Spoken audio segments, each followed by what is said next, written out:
नमो नमः नमो नमः। स्वागतम।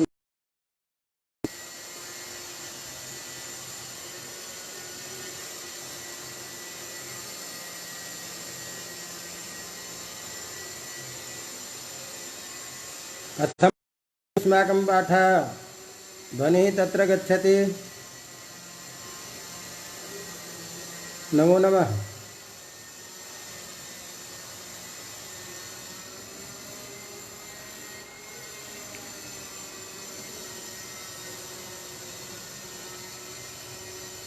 स्वागतं सर्वेषां।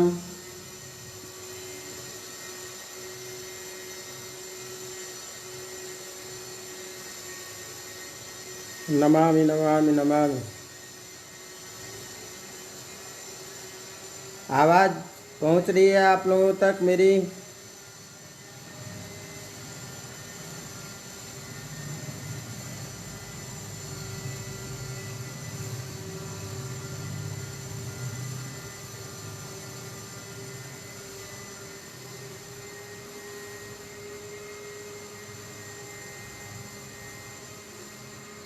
प्रारंभ करें फिर अपना प्रसंग।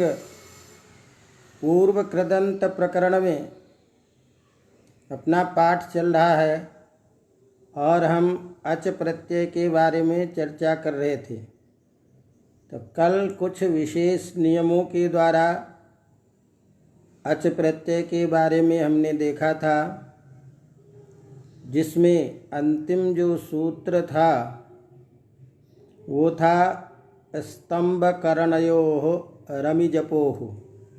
ये सूत्र हम पढ़ रहे थे, यहाँ तक पढ़े थे। और ये जो अच प्रत्यय है कहाँ कहाँ विशेष धातु से विशेष शब्द के रहने पर होता है, उसको बताने के लिए कल इस सूत्र के द्वारा ये कहा कि यदि स्तंभ शब्द उपपद में रहे और कर्ण शब्द उपपद में रहे तो क्रमशः रम धातु और जप धातु से अच प्रत्यय होता है। और दोनों का उदाहरण दिया था, स्तंभे रमते इति स्तंभे रमो हस्तिः।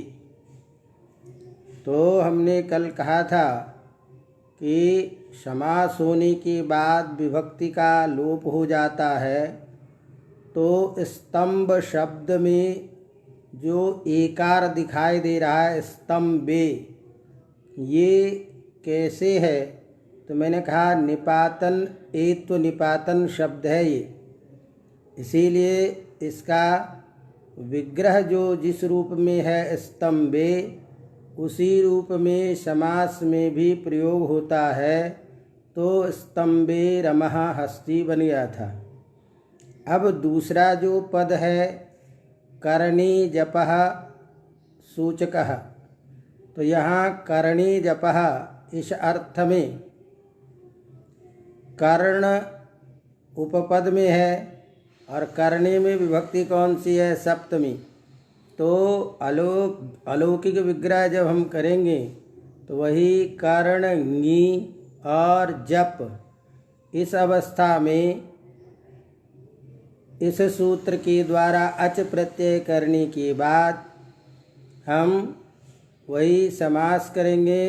गतिकारको पदानां कृद्भिः समास वचनम प्राक् शुभुत्पत्तेः, इस परिभाषा के द्वारा समास करने के बाद यहाँ विभक्ति का लोप करेंगे। लेकिन आप लोगों को एक सूत्र बताया था समास प्रकरण में, सूत्र है जो विकल्प से लोप करता है विभक्ति का कृत प्रत्यय परे रहने पर, और वो सूत्र है तत्पुरुषे कृति बहुलम।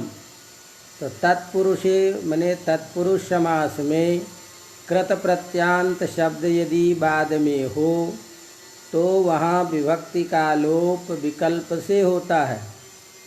इस अर्थ में हमने कर्ण शब्द के बाद जो सप्तमी विभक्ति थी उसका लोप नहीं किया, और जब लोप नहीं हुआ तो ऐसी स्थिति में सप्तम्यंत जो पद है करणी, वो उसी रूप में वहाँ स्थिर रहता है। तो स्थिति बन गई करणी जप, और करणी जप यह कृदंत शब्द हो जाने के कारण फिर कृतद्धित समासास्य से प्रातिपदिक संज्ञा करके करणी जपः विभक्ति कार्य करके करणी जपः ये प्रयोग बनता है। तो इस करणी जपः का मतलब क्या था? तो हमने कहा सूचकः, सूचना देने वाला, मंत्रणा देने वाला, या कोई गुप्त बात कहने वाला। तो कान में जा कर के जो गुप्त बात कही जाती है, इस तरह के कहने वाला जो व्यक्ति है उसको करणी जपः बोलते हैं। तो ये ध्यान रखिए कि करणी जपः सूचकः इस अर्थ में प्रसिद्ध है। कल मैंने कहा कि करणी जपः गुरु के लिए भी प्रयोग होता है। क्यों होता है? क्योंकि जो आचार्य होते हैं, मंत्रदाता गुरु, मंत्र देने वाले, दीक्षा गुरु, वह अपने शिष्य को कान में मंत्र सुनाते हैं, देते हैं मंत्र। तो वह कान में कहे जाने के कारण उस काल विशेष के लिए करणी जपः गुरु अपि भवति। लेकिन लोक प्रसिद्ध जो आजकल अर्थ है, उसी अर्थ में इसका हम प्रयोग करते हैं। भिन्न अर्थ में बदल जाने के कारण आजकल चुगली करने वाले के भी बोलते हैं कि ये करणी जप है। चलिए, तो ये एक प्रसंग चल रहा था अच प्रत्यय का। अब इसके बाद हमारा अच प्रत्यय के ही उन प्रसिद्ध प्रयोगों में से और भी कुछ प्रसिद्ध प्रयोग है जिसकी चर्चा चल रही है। तो अगला जो धातु है वो कहता है शमी धातोः संज्ञायाम, शमी धातोः संज्ञायाम। तो यहाँ संज्ञा अर्थ में भी हम अच प्रत्यय की बात कर रहे हैं। संज्ञा माने नाम। यदि किसी का नाम हो तब भी धातु से अच प्रत्यय होगा। कब होगा? तो यहाँ शब्द दिया शमी।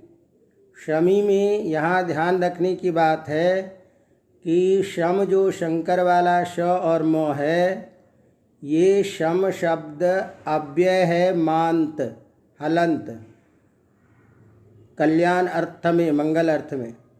तो शम शब्द उपपद में रहने पर धातु से अच प्रत्यय होता है संज्ञा अर्थ बोध्य होने पर। ये सूत्र का अर्थ निकला। क्या निकला? शमी धातोः संज्ञायाम।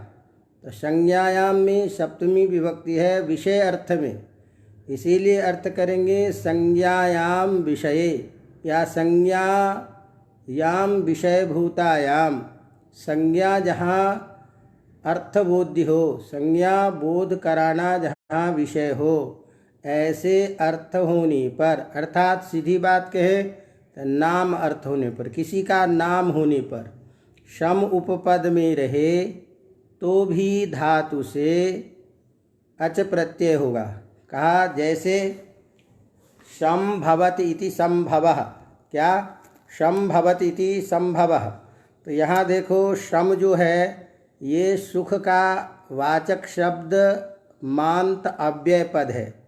तो शम उपपद में रहने पर धातु से अच प्रत्यय हमको करना है। तो हमने अर्थ किया कि भाई संभवति, ये अर्थ किया। तो शम का अर्थ हो गया कल्याण और भू धातु है, तो शम उपपद में रहने अव्यय है, इसीलिए सु, और कर्म करेंगे तो अम। तो शम अम भू, इस अवस्था में नाम अर्थबोध होने के कारण यहाँ अच प्रत्यय करेंगे। स्थिति क्या बनी? शम अम भू अच। फिर वही गतिकार को पदानाम कृद्भिः समास वचनम प्राक सुबुत्पत्तेः, इस परिभाषा के बल पर समास करने के बाद विभक्ति का लोप, स्थिति बनी शम भू अ। अब ये जो अच प्रत्यय है इसकी आर्धातुक संज्ञा और आर्धातुक संज्ञा होने के कारण सार्वधातुकार्धातुकयों से भू का जो इगंत अंग है ओ उसको गुण करेंगे। स्थिति बनेगी सम भो अ, और भो में ओ को एचो आवा से अवादेश करेंगे, स्थिति बन जाएगी शंभव। यद्यपि यहाँ शम पूर्व में है जो पदांत में है, लेकिन पदांत में होने पर यदि अनुस्वार भी करते हैं तो परसवर्ण होकर के शंभव ये बन जाएगा। और शंभव यहाँ ध्यान रखना है कि ये किसी का नाम है। अवगतम। तो यदि कस्यचित् व्यक्ति विशेषस्य नाम वर्तते तदा नामवाचके अर्थे शंभव इति शब्दः अच प्रत्यांतः। अवगतम। तो यहाँ ये अर्थ नहीं है कि सबका कल्याण करने वाला, बल्कि यह संज्ञा अर्थ मात्र को बता रहा है, इसीलिए संभव किसी का नाम विशेष है। इसी तरह से हमने कहा कोई भी धातु होगा, तो जैसे शम बदति शम बदः, तो इस अर्थ में भी यहाँ शम उपपद है, वद धातु से भी अच प्रत्यय हो जाएगा, तो शम बदः ये प्रयोग हो जाएगा। अवगतम। तो ये ध्यान में रखना है कि ये जो चीज़ है अभी हम बता रहे हैं ये संज्ञावाचक अर्थ में है। शंभव भगवान शिव का भी नाम है, तो शिवस्यापि तादृश कल्याण ऐहिक और आमुष्मिक कल्याण करने के कारण उनका भी नाम शंभव है। तो संज्ञा अर्थबोध्य होने पर यदि शम उपपद में रहे तो धातु से अच प्रत्यय होता है। अब यहाँ थोड़ी सी चर्चा कुछ ज़रूर है कि भाई आप हमेशा जो भी प्रत्यय विधान कर रहे हो तो धातु से ही कर रहे हैं। अवगतम। तो ऐसी स्थिति में धातु जो है वह पूर्व सूत्र से आ ही रहा है, तो ये हो जाता कि शम उपपद में रहने पर अच प्रत्यय हो संज्ञा अर्थ में। तो ऐसी स्थिति में इस सूत्र में धातु ग्रहण क्यों किए, अर्थात दोबारा जो, क्योंकि किसी भी सूत्र में हम धातु ग्रहण नहीं कर रहे हैं, लेकिन यहाँ धातु ग्रहण कर रहे हैं, तत्र किम कारणम, ऐसे में फिर दोबारा इस सूत्र में धातु ग्रहण आपने क्यों किया। तो उसके लिए कहते हैं कि पुनर्धातु ग्रहण बाधक विषयेपि अज प्रवृत्त्यर्थम इत्यर्थः। मतलब इसका ये है कि एक चीज़ पहले समझ लीजिए कि यहाँ हमने शम उपपद में रहने पर ये कह दिया। अब शम जो है ये दो प्रकार के शब्द हैं। एक तो अभी जो हमने बताया कल्याण अर्थ करने वाला मंगलकारी शब्द मांत अव्यय है। दूसरा एक धातु भी है शम उपसमे धातु। अवगतम। तो यदि धातु ग्रहण नहीं करते तो ऐसी स्थिति में शम जो मांत अव्यय है उसी का ग्रहण न हो करके धातु वाला जो शम है उसका भी ग्रहण न हो जाए, तो उस धातु वाले शम को रोकने के लिए, अवगतम, एक तो ये बात है। दूसरी बात क्या है कि विशेष धातु के पढ़ने के ग्रहण करने के कारण यहाँ आगे हेतुताच्छिल्य इत्यादि सूत्र के द्वारा जो टच प्रत्यय जहाँ होता है उसको रोक करके इस अर्थ में संज्ञा अर्थ में अच प्रत्यय ही हो, ये विशेष विधान करने के लिए किया। अवगतम। तो प्रश्न क्यों बना? प्रश्न किसी ने कहा कि भाई इस सूत्र में धातु ग्रहण करने की कोई ज़रूरत नहीं है, क्योंकि धातु तो सारा प्रत्यय कृदंत प्रकरण में धातु से ही होता है, तो धातु से स्वतः अर्थ प्राप्त हो जाएगा। तो किसी ने कहा कि भाई धातु से अर्थ प्राप्त हो जाएगा, तो धातु से अण प्रत्यय होता है, उसके लिए तो अनुवृत्ति तो हो जाएगी, कोई दिक्कत नहीं, क्योंकि धातु से कर रहे हैं। लेकिन शम, यह उपपद अर्थ जो बता रहा है, यह धातु न लिया जाए, शम कल्याण कारक जो शब्द है उसी का ग्रहण है। दूसरी बात, किसी ने कहा फिर भी आपको धातु ग्रहण करने की जरूरत नहीं है, क्योंकि पूर्व सूत्र में रमि जपो इत्यादि जो सूत्र आपको बताया था, उस सूत्र से ही धातु की अनुवृत्ति हो जाएगी। तो कहा नहीं, उससे अनुवृत्ति नहीं होगी, क्योंकि दोनों में स्वर की भिन्नता है।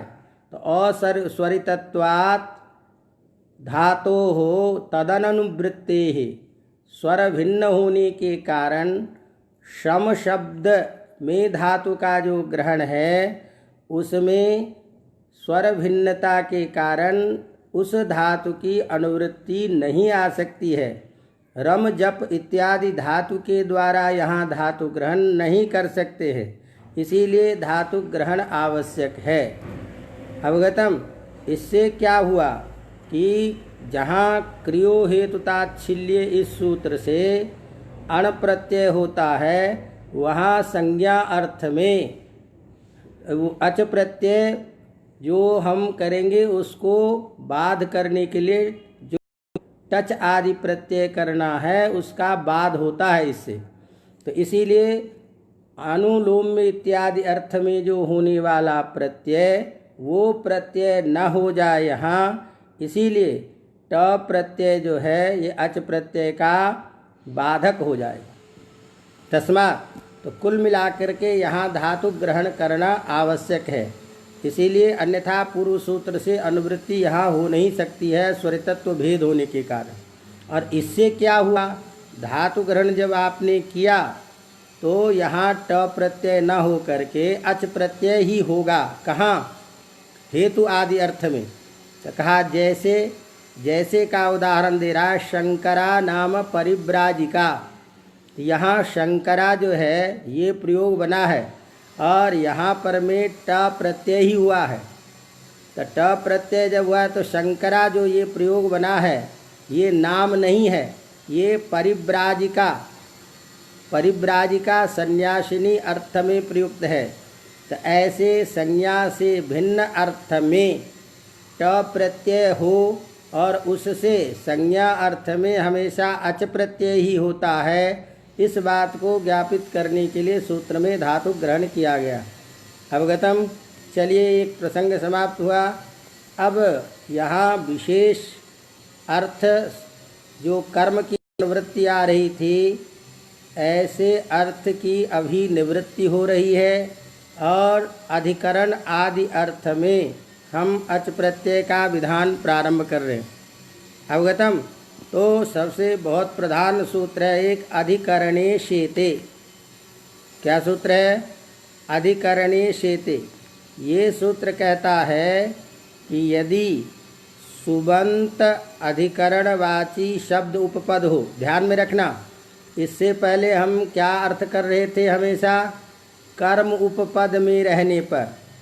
अब कर्म उपपद अर्थ समाप्त हो गया, केवल अब क्या अर्थ करने जा रहे हैं? अधिकरणे। तो अधिकरण वाची शब्द यदि उपपद में है तो शेते है, शिंग धातु है।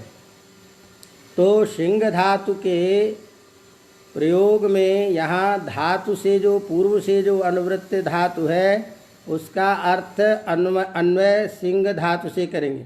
तो अर्थ क्या होगा? सिंह धातु से। कब? अधिकरणे। अधिकरण वाची जो शब्द तद उपपदे, वो यदि उपपद में हो तो, अर्थात सप्तमी अर्थ में प्रयुक्त जो शब्द, वह शब्द यदि उपपद में रहे तो सिंह धातु से भी अच प्रत्यय होता है। अवगतम। जैसे उदाहरण दे रहा है, खे शेते इति खशयः। तो खे शेते इति खशयः, तो यहाँ देखिए ख कहते आकाश को, तो आकाशे शेते इत्यर्थे, जो आकाश में शयन करता हो आकाश में। तो यहाँ ख जो है अधिकरण है, किसका अधिकरण है? शयन क्रिया का। तो जहाँ शयन किया जा रहा हो ऐसे अधिकरण अर्थ में यदि सुबंत पद उपपद में है तो सिंह धातु से अच प्रत्यय होगा।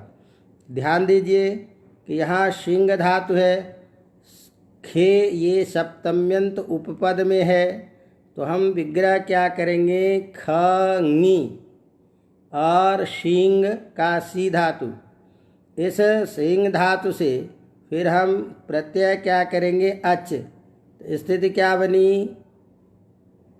ख ङी सी अच। फिर समास करेंगे, समास करने के बाद सारी प्रक्रिया करेंगे, विभक्ति का लोप करेंगे, इगंत अंग जो शी है उसको गुण करेंगे, और गुण जब करेंगे तो स्थिति क्या बनी? शे प्लस अच। विभक्ति का लोप हो गया है तो ख बचा, तो ख शे अच, एचो अवायाव से अयादेश होकर के प्रयोग बन जाएगा खशय। दंत शब्द बन गया और प्राप्त संज्ञा होकर के खशयः। तो खे शेते इति खशयः अर्थात नभचर इत्यर्थ, आकाश में जो विचरण कर रहा हो उसकी। अवगतम। सार्वधातुक संज्ञा जहाँ शित प्रत्यय होता है वही होगा, इस सब को छोड़ करके तिंग शित से भिन्न प्रत्यय जहाँ होता है वहाँ आर्धातुक संज्ञा होती है। तो तिंग शित से भिन्न प्रत्यय केवल देखना है, तो जहाँ तिंग शित से भिन्न प्रत्यय होगा वहाँ आर्धातुक संज्ञा होगी, बाकी आर्धातुक संज्ञा, और जहाँ तिंग शित प्रत्यय होगा वहाँ सार्वधातुक संज्ञा। अब यहाँ जो ये सूत्र बनाया है, इस सूत्र के साथ साथ एक वार्तिक के द्वारा ये कहा जा रहा है कि आपने जो ये कहा कि अधिकरण अर्थ होने पर शींग धातु से क्या हो? अच प्रत्यय हो, तो आपने अधिकरण तय कर दिया। अवगतम। तो अधिकरण तय कर दिया तब तो अधिकरण अर्थ में ही होगा। यदि अधिकरण अर्थ नहीं रहेगा तो ऐसी स्थिति में अच प्रत्यय सिंह धातु से नहीं हो सकता। जबकि ऐसे बहुत प्रयोग देखे जा रहे हैं जहाँ अधिकरण वाची शब्द न रहने पर सिंह धातु से अच प्रत्यय होता है। तो ऐसी स्थिति में क्या करें?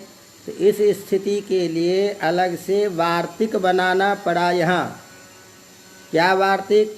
तो कहते हैं पार्श्वाभ्याम सेते इति। तो पार्श्वादिसूप संख्यानम, पार्श्व आदि पद यदि पास में रहे तब भी सिंह धातु से अच प्रत्यय कहना चाहिए। तो क्या वार्तिक नया दे दिया कि पार्श्व आदि शब्द यदि उपपद में रहता है तब भी सिंह धातु से अच प्रत्यय कहना चाहिए। ये इसलिए कहना पड़ा कि अधिकरण से भिन्न अर्थ में भी सिंह धातु से अच प्रत्यय होता है। जैसे उदाहरण के तौर पर हम किसी को कहते हैं पास में सोने वाला, पास में सोता है, तो यहाँ तो अधिकरण अर्थ नहीं है, अधिकरण अर्थ नहीं है, क्योंकि जैसे पर्यंके सेते, पर्यंक पर सोता है, पलंग पर सोता है, तो पलंग तो अधिकरण है, शयन का जो आधार है उस पे सो रहा है, तो वहाँ तो ठीक है कि अधिकरण अर्थ है। जैसे खे सेते इति खशयः, पर्यंके सेते इति पर्यंकशयः इत्यादि सारे प्रयोग बन जाएंगे।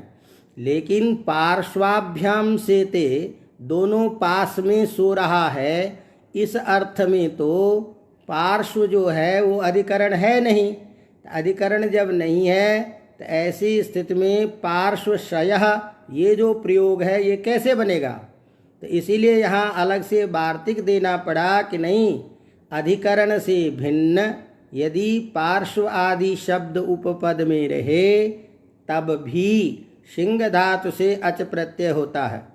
तो पार्श्वाभ्याम में तृतीया विभक्ति के द्वारा ही बता दिया कि यहाँ अधिकरण अर्थ नहीं है, साथ अर्थ है।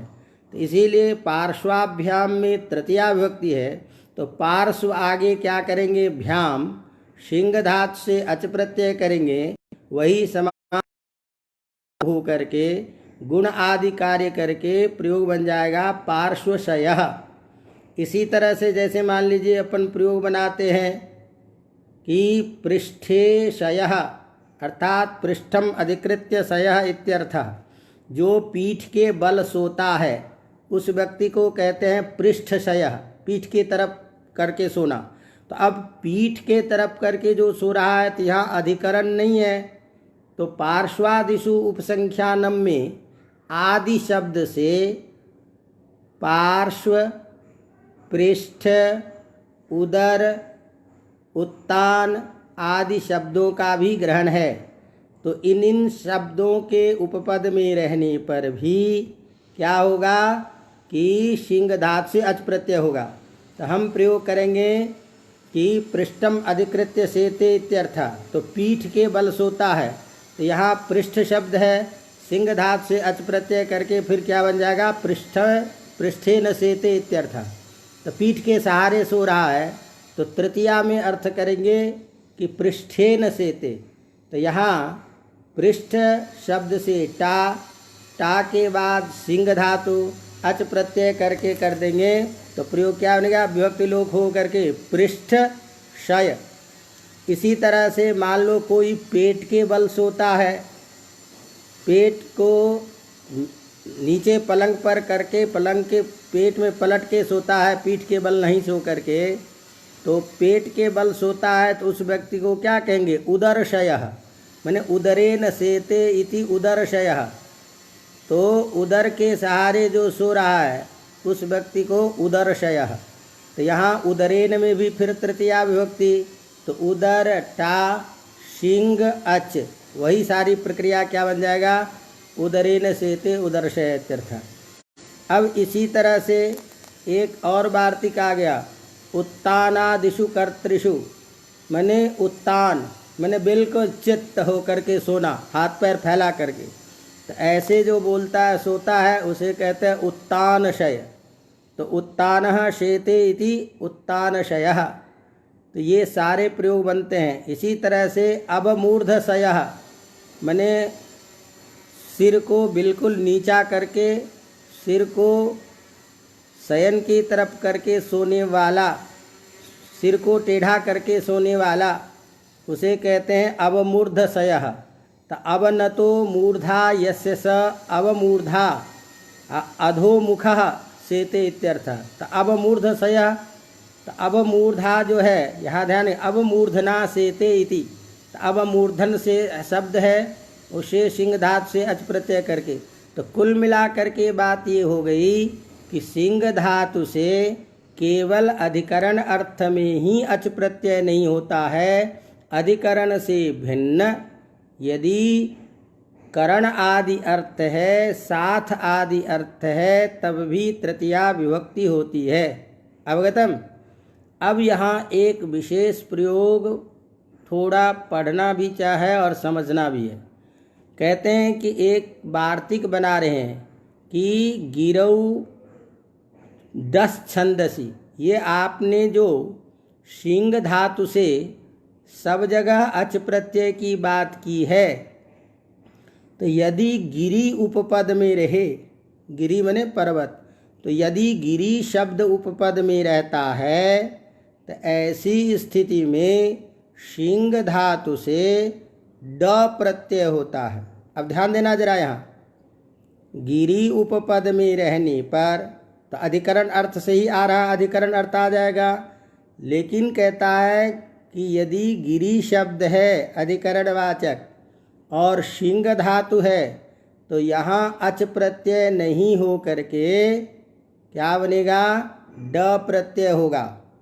अब ड प्रत्यय करने से विशेष कार्य होंगे। अवगतम। तो अब यहाँ देखो कि कहता है गिरौ शेते इति गिरीशः, पर्वत पर जो सोता है उसे कहेंगे गिरीश। तो अब गिरौ शेते में सप्तमी विभक्ति है गिरी में, तो गिरी गी शिंग धातु, और शिंग धातु से ड प्रत्यय कर देंगे तो ड का शेष बचेगा अ। ड प्रत्यय के द्वारा डकार की इत्संज्ञा से विशेष नियम होता है। सामान्य रूप से टी, व्याकरण में एक टी संज्ञा होती है, तो टी संज्ञा जो होती है उस टी का लोप होता है। लेकिन यदि कहीं डकार की इत्संज्ञा हो और ऐसी स्थिति में डित सामर्थ्य से बिना भसंज्ञक जो टी अर्थात भसंज्ञा से रहित भी जो टी उसका भी लोप हो जाता है, उसको कहते हैं डित्व सामर्थ्यात् अभस्यापि टेर लोपः। डकार की इत्संज्ञा के सामर्थ्य से भसंज्ञक से रहित जो टी उसका भी लोप होता है। अब ध्यान देना, थोड़ा सा मैं इसको क्लियर करूं कि व्याकरण में एक टी संज्ञा होती है। टी संज्ञा करने वाला सूत्र है अचो अंत्यादि टी। अचो अंत्यादि टी जो सूत्र है वो कहता है अचाम मध्य यो अंत्यः स आदिर्यस्य तस्य टिसंज्ञम स्यात्। अचों के मध्य में जो आदि वो है अंत में जिसके उसकी टी संज्ञा होती है। अब यहाँ मोबाइल पे थोड़ा सा समझने में आप लोगों को दिक्कत होगी, इसलिए केवल इतना समझ लो कि कोई भी शब्द होगा, समझेंगे न, तो उस शब्द में यदि मान लीजिए कि हलंत शब्द है तो उससे पूर्व में जो अच है उस हलंत सहित अच टी होता है, या हलंत नहीं है तो अंत जो वर्ण है उसमें जो स्वर है उसकी टी संज्ञा मान करके हम काम करते हैं। अवगतम? तो ध्यान ये रखना है कि टी संज्ञक का लोप होने का मतलब यदि अंत में स्वर है किसी शब्द में तो उसका लोप होगा, यदि व्यंजन वर्ण है तो अंतिम विशिष्ट जो पूर्व स्वर है उस सब का लोप हो जाएगा। अवगतम? जैसे उदाहरण के तौर पर बताऊं कि हम लोग जब तिङन्त प्रकरण पढ़ते हैं तो भविता प्रयोग जब बनाते हो तो भविता में तिप के जगह पर जब लुटः प्रथमस्य डारौ रसः इस सूत्र से हम डा प्रत्यय करते हैं और बीच में तास प्रत्यय करते हैं, भू ई तास और डा। तो यहाँ प्रश्न ये है, यही बातें सब जगह लागू होगी, ध्यान रखना कि आपने सूत्र क्या बनाया, डारौ रसः। लुट लकार के प्रथम पुरुष में क्रम से डा रौ रस आदेश प्रत्यय की जगह करते हैं, तो डा का अनुबंध लोप हो करके आ बचाते हो। तो कहा कि जब डा को इत्संज्ञा करके आ ही बचाना था तो सूत्र बना देते लुटः प्रथमस्य आरौ रसः, यही डायरेक्ट सूत्र बना दीजिए। डा कहिए, फिर डा को इत्संज्ञा करो, फिर आ शेष बचाओ, इसकी क्या ज़रूरत है? तो कहा नहीं, यहाँ हमने जानबूझ करके ड की इत्संज्ञा की है और डकार की इत्संज्ञा करने के कारण, क्योंकि डितकरण व्यर्थ होगा, आ कहने से भी काम चल सकता है, कथम डितकरणम। तो कहा नहीं, डकार की इत्संज्ञा जो की गई है उसके सामर्थ्य से बिना भसंज्ञक जो टी उस टी का भी लोप होता है। तो तास के आस का हम क्या कर देते हैं, लोप। तो तास में अंतिम वर्ण है स, उससे पूर्व वर्ण कौन है, आ, तो उन दोनों को हम एक साथ लोप कर देते, आस हट जाता है तो त आ ये स्थिति बनती है, फिर बाकी काम करके हम भविता बना लेते हैं। तो यहाँ भी मान लीजिए कि आपने क्या कहा, गिरी उपपद में रहने पर सींग धातु से ड प्रत्यय होता है, तो ड का शेष क्या बचाएंगे, तो अ ही सीधे विधान कर दीजिए, ड कहने की जरूरत क्या है। तो कहा नहीं, अत्रापि डित्व सामर्थ्यात् अभस्यापि टेर्लोपः, डकार की संज्ञा के सामर्थ्य से अभ संज्ञक जो टी उसका भी लोप हो जाएगा। तो अभ संज्ञक टी कौन है, शी में ई, क्योंकि अंत में कोई है नहीं और हलंत तो है नहीं, तो शी का जो अंतिम जो अच है उसका करेंगे लोप। अवगतम। तो यहाँ फिर टे से बिना भसंज्ञक टी का भी हम लोप कर देते हैं।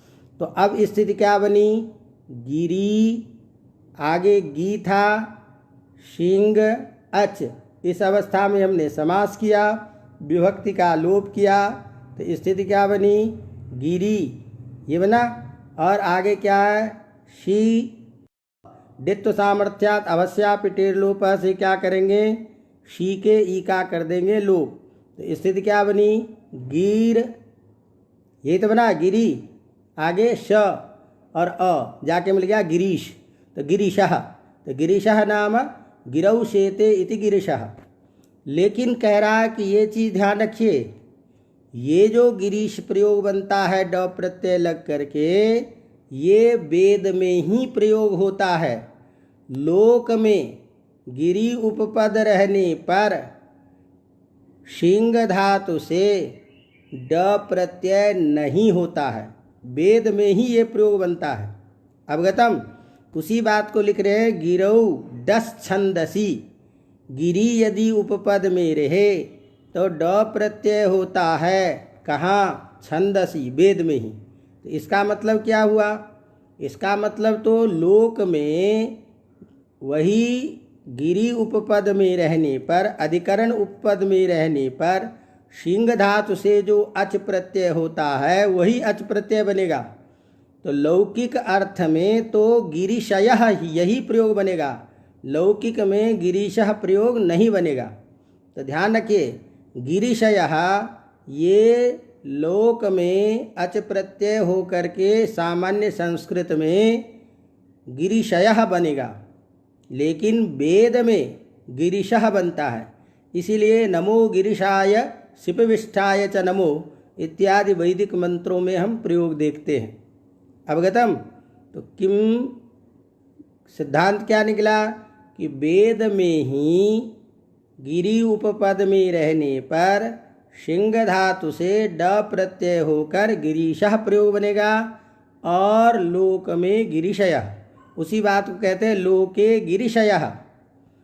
अब एक बीच में प्रश्न कर दिया कि जब आप ये कह रहे हो कि लौकिक प्रयोग में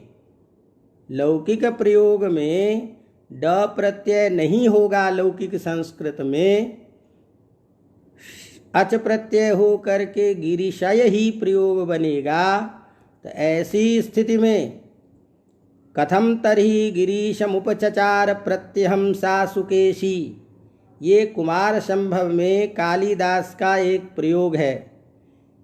तो गिरीशम उपचचार प्रत्यहम सा सुकेशी, सा पार्वती गिरीशम उपचचार, प्रत्येक दिन अनन्य भाव से भगवान शंकर की सेवा करने लगी।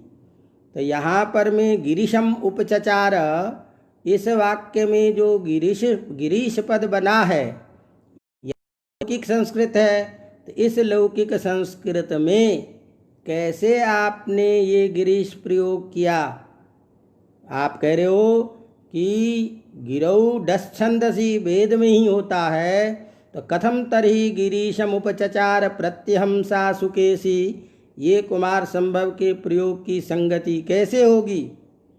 तो उसके लिए कहते हैं कि कोई बात नहीं, यहाँ जो है एक तो कुछ आचार्यों का कहना है कि कदाचित किम भवति निरंकुशाः कवयः, कवि निरंकुश हुआ करते हैं, तो कुछ शब्द अर्थ की विशेषता को बताने के लिए निरंकुश हो करके भी प्रयोग करते हैं। किसी का कहना है कि नहीं, कोई ज़रूरी नहीं है निरंकुशयः निरंकुशाः कवयः कह करके और इस प्रयोग को बलात् सिद्ध करने की, पाणिनि के नियम से भी गिरिशय प्रयोग बन जाएगा। केवल अंतर क्या होगा कि थोड़ा सा भिन्न अर्थ करना पड़ेगा। भिन्न अर्थ क्या करेंगे? तो गिरिः अस्यास्तीति, गिरि, गिरिः अस्यास्तीति, गिरि है जिसके पास, अर्थात गिरि पर रह रहा है, गिरि में अधिष्ठित, इस अर्थ में।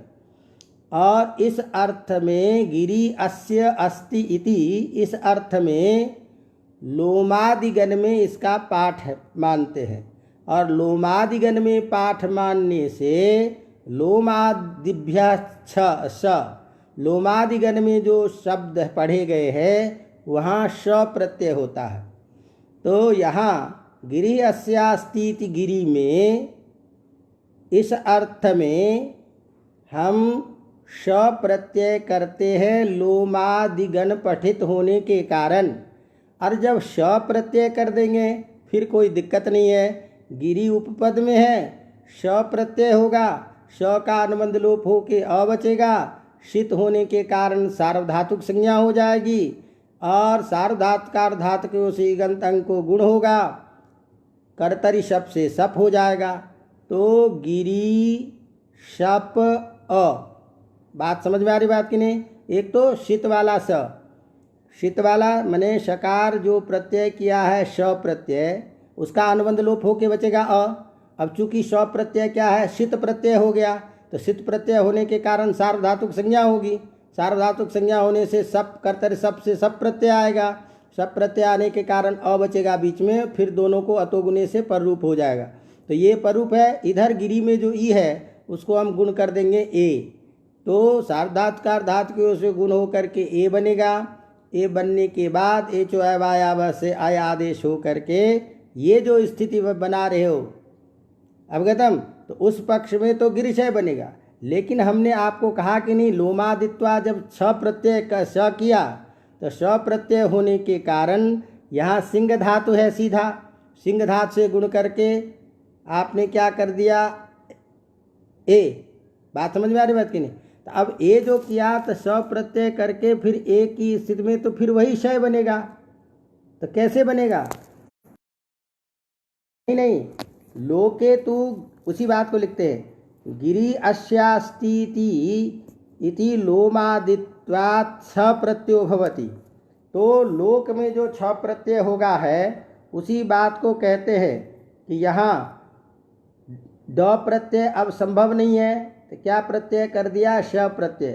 श प्रत्यय का शेष क्या बचा? अ। अब अ प्रत्यय जब स्थिति बनेगी तो क्या बनेगा? गिरि शी अ, ये स्थिति बनेगी। अब यहाँ पर मैं टीका लोप किया, टीका लोप करने के बाद में क्या? अच हो जाने के कारण अच लोप हो करके फिर टी ई चला गया, अ से जाके मिल जाएगा, प्रयोग बन जाएगा गिरीश। तो इस पक्ष में जहाँ हम अचादि प्रत्यय बाद में रहने पर भ संज्ञा टीका लोप हो जाने से गिरीश प्रयोग बन जाएगा लोमादिगण में पढ़े जाने से। तस्मात् लोक व्यवहार में भी गिरीश प्रयोग बन सकता है होने के कारण। उसी बात को लिखते हैं, कथम तरहि गिरीशम उपचचार प्रत्यहंसा सुकेशी गिरीरस्यास्तीति विग्रहे लोमादित्वात् छ इति। तो अवगतम, तो प्रायः इसका मतलब सामान्य व्यवहार में तो अच प्रत्यय ही होता है, लेकिन गिरीश इत्यादि प्रयोग की सिद्धि के लिए गिरी शब्द को ही लोमादिगण में पढ़ना पड़ेगा। लोमादिगण में पढ़े जाने से यहाँ श प्रत्यय करके गिरीश बनेगा, अन्यत्र सिंह धातु से अच प्रत्यय ही होगा लोक में। और जैसे पृष्ठशयः, उदरशयः, उत्तानशयः, भूमिशयः, ये सारे प्रयोग बनते हैं, उसी तरह से शय लगा करके ही प्रयोग बनेगा। अवगतम। चलिए एक प्रश्न, अब जो आप लोग बराबर प्रयोग पढ़ते हो वो सूत्र आ गया चरेष्ट। यहाँ भी अब सारा कर्म अधिकरण उपपद में चल रहा है। तो अब ये कहता है कि अधिकरणी उपपदे अब ये अच प्रत्यय खत्म हो गया, अच प्रत्यय का प्रसंग यहाँ संपन्न हुआ।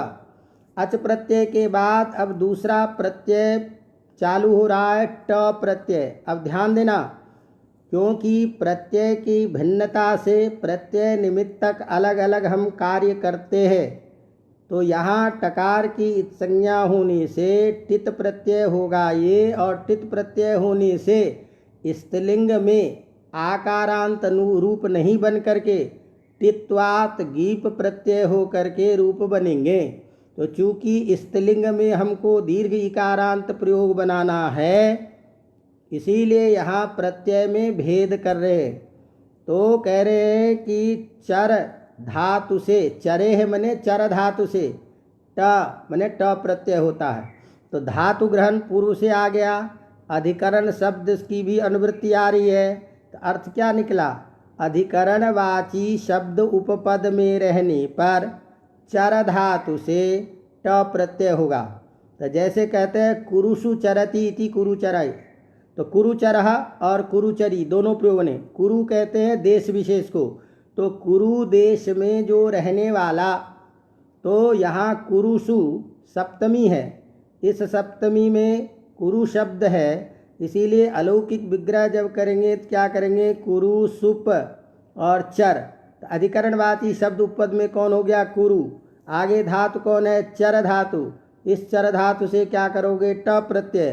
फिर समास, बीच के विभक्ति का लोप, विभक्ति का लोप हो जाने से स्थिति क्या बनी, कुरु आगे चर, जाके मिल गया कुरुचरः। अवगतम। इस तरह से कहीं भी होगा, लेकिन ध्यान रखना, हम कहेंगे जले चरः इति जलचरः, जल में विचरण करने वाला जो प्राणी है उसको हम जलचर बोलते हैं। नभसी चरः इति नभोचरः, नभ में चलने वाला, चरने वाला। इसी तरह से भूमौ चरति इति भूमिचरः, आकाशे चरति इति आकाशचरः, ये सारे के सारे प्रयोग बनेंगे। तो यहाँ देखो कहते हैं कुरु उपपद में रहने पर चर धातु से कुरुचर बन गया। अब चूंकि कुरु में रहने वाली, विचरण करने वाली स्त्री, इस अर्थ में भी प्रयोग बनता है, तो इस अर्थ में कुरुचर शब्द बनने के बाद टित होने के कारण कुरुचर शब्द से स्त्रीत्व विवक्षा में गीप प्रत्यय, गीप का शेष बचेगा ई, स्थिति बनी कुरुचर ई। फिर अजादि प्रत्यय होने के कारण भ संज्ञा, टीकाल भसंज्ञक आकार का लोप हो जाएगा, ई से मिलेगा क्या बनेगा, कुरुचरी। तो स्त्रीलिंग में बन जाएगा कुरुचरी और पुल्लिंग में क्या बनेगा, कुरुचरः। अब ये जो सूत्र से, सामान्य सूत्र से नियम किया, तो वार्तिककार कहते हैं, कात्यायन बीच में कहते हैं कि आपने जो ये सूत्र बनाया है कि चर धातु से ट प्रत्यय होता है, तो अधिकरण अर्थ आ रहा था, तो इसका मतलब फिर अधिकरण अर्थ में ही होता, जबकि अधिकरण से भिन्न अर्थ में भी ट प्रत्यय देखा जा रहा है। जैसे उदाहरण के तौर पर हम कहते हैं भिक्षाम चरत इति भिक्षाचरः, जो भिक्षा मांगता है उसको भी बोलते हैं भिक्षाचर। तो भिक्षाचर अब कैसे बनेगा, क्योंकि आपने तो चरेष्ट सूत्र में ये कह दिया अधिकरण रहने पर, तो अधिकरण तो सप्तमी होगी तभी तो चर धातु से ट प्रत्यय होगा। और भिक्षाम चरति, इसमें तो भिक्षा नहीं है, कर्म है ना, तो भिक्षा जो है ये कर्म है, तो कर्म उपपद में रहने पर चर धातु से ट प्रत्यय कैसे होगा। तो इसीलिए वार्तिक अलग से बनाया कि नहीं नहीं, कुछ शब्द ऐसे हैं, इन शब्दों के कर्म में उपपद में, कर्म उपपद में रहने पर भी चर धातु से ट प्रत्यय होता है। तो जैसे भिक्षाम चरति, यहाँ कर्म उपपद में कौन हो गया, भिक्षा, तो अलौकिक विग्रह क्या करोगे, भिक्षा अम चर।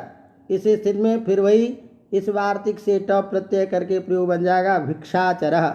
इसी तरह से सेनाम चरतिति सेनाचरः, सेना को जो चलाता है, सेना के का जो नियंत्रण करता है, उसे कहते हैं सेनाचरः। तो इस तरह से हम ये देखते हैं कि ये सारे के सारे सूत्र कुछ ऐसे हैं जहाँ कर्म उपपद में रहने पर भी काम होता है और अधिकरण उपपद में भी रहता है। इतना ही नहीं, कर्म तो छोड़ो, कहीं कहीं तो केवल अव्यय भी उपपद में रहता है, तब भी अन्य धातुओं से भी ट प्रत्यय होता है। जैसे चूँकि अधिकतर अपन प्रयोग करते हैं इसीलिए एक उदाहरण बताता हूँ। तो एक सूत्र अलग से बनाया कि पुरो अग्रतो अग्रेषु सरते है। ध्यान रखना, इसका प्रयोग हम अनुवाद में भी बहुत ज़्यादा करते हैं। पुरो अग्रतो अग्रेषु माने पुर शब्द, पुरस अव्यय, अग्रतस अव्यय और अग्र, ये तीन शब्द माने सप्तम्यंत अग्रे शब्द, अव्ययवाचक अग्रतः शब्द और पुरस शब्द। तो पुरस का मतलब होता है सामने, अग्रतः का मतलब होता है आगे से पहले वाला, और अग्रेसरः माने पहले जाने वाला। तो अग्रेसरः में दो चीज़ है कि जो साथ में रहते हुए आगे चल रहा है, और अग्रता माने एक पहले से आगे है, दोनों में अंतर है। तो सामान्य अर्थ में हम एक साथ में ही व्यवहार करते एक अर्थ में ही, लेकिन शब्द दोनों उपपद में अलग अलग रहने पर भी श्री धातु से, श्री माने चलना, तो सरति गच्छति इत्यस्मिन् अर्थे श्री धातो हो ट प्रत्यय, श्री धातु से भी प्रत्यय हो जाएगा। अवगतम। तो इस अर्थ को बताने के लिए यहाँ अलग से सूत्र दिया कि पुरस यदि अव्यय हो उपपद में, अग्रतस यदि उपपद में अव्यय हो, और अग्र शब्द यदि रहे, एदंत सप्तम्यंत जिसको कह लो अग्रे, ये सब रहने पर श्री धातु से भी ट प्रत्यय होता है। अवगतम। तो जब पुरस शब्द रहेगा तो हम बना लेंगे प्रयोग पुरस मांतव्य है, श्री धातु ट प्रत्यय, ट का अ, श्री को री को गुण करेंगे अर, तो अब शब्द बन जाएगा पुरस्सर। तो हम बोलते हैं ना कि भोजन पुरस्सर, उनको विदाई मिली, अर्थात भोजन के साथ साथ ये कान हुआ। तो व्याख्यान पुरस्सरम उपदेशोपि जातः, व्याख्यान पुरस्सर उपदेश।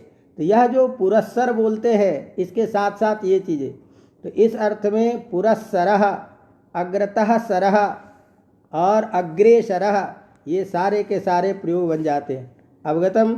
तो इस तरह से कुछ अव्यय भी है जिन अव्यय के रहने पर श्री धातु से भी ट प्रत्यय होता है, और आपको चर धातु से हमने ट प्रत्यय बताया।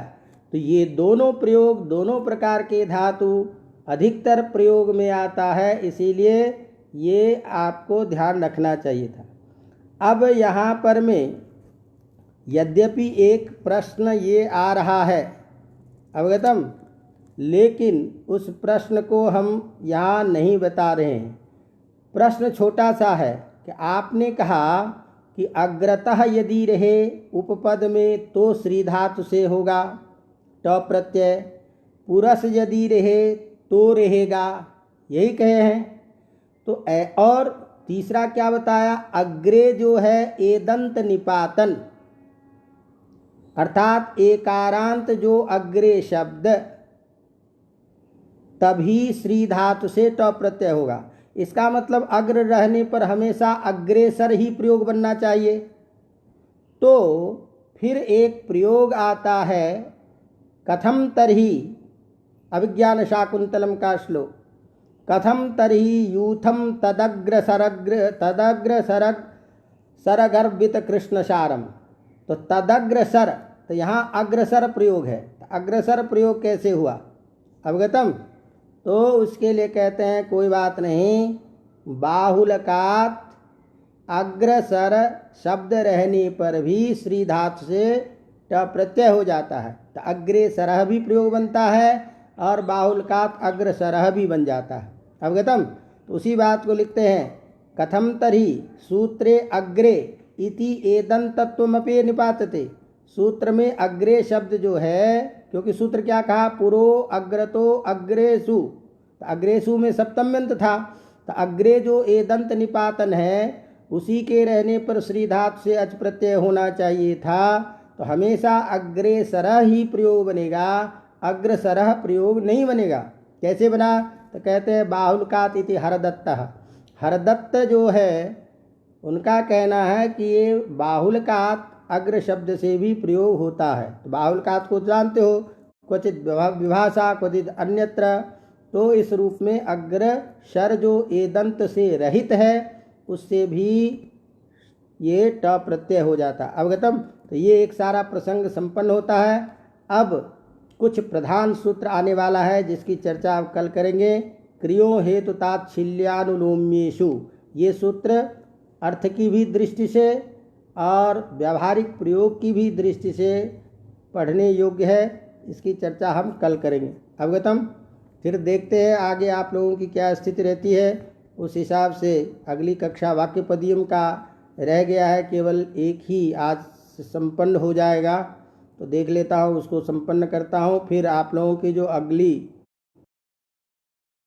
आ रही है मंजूषा की, तो सोमवार से सोच रहा हूँ उस मंजूषा को प्रारंभ करने का जो आपका शक्ति प्रकरण निर्धारित है। अवगतम। तो अब आज की ये जो कक्षा है यही संपन्न करते हैं और आगे की कक्षा में देखता हूँ क्या स्थिति बनती है। नहीं होगी तब भी आज वाक्यपदियम को संपन्न करेंगे। और हो सकता है अब आपकी सारी कक्षाएं सिद्धांत कौमुदी को छोड़कर सारी कक्षाएं यूट्यूब पे प्रारंभ होगी सोमवार से, चाहे आपका मंजूषा हो या अन्य ग्रंथ। क्योंकि इस समय में समय नहीं मिलेगा तो मुझे हो सकता है अतिरिक्त समय रखना पड़ेगा, और अतिरिक्त समय जब ही समय उपलब्ध होगा तभी होगा। तो अब अपनी जो भूषण सार इत्यादि या मंजूषा है उन सारे ग्रंथों का अध्ययन आपको यूट्यूब से करना पड़ेगा। तो वो सारी सूचना आपको मिल जाएगी, डायरेक्ट लाइव वहाँ कक्षा चलेगी अब। अवगतम। धन्यवाद।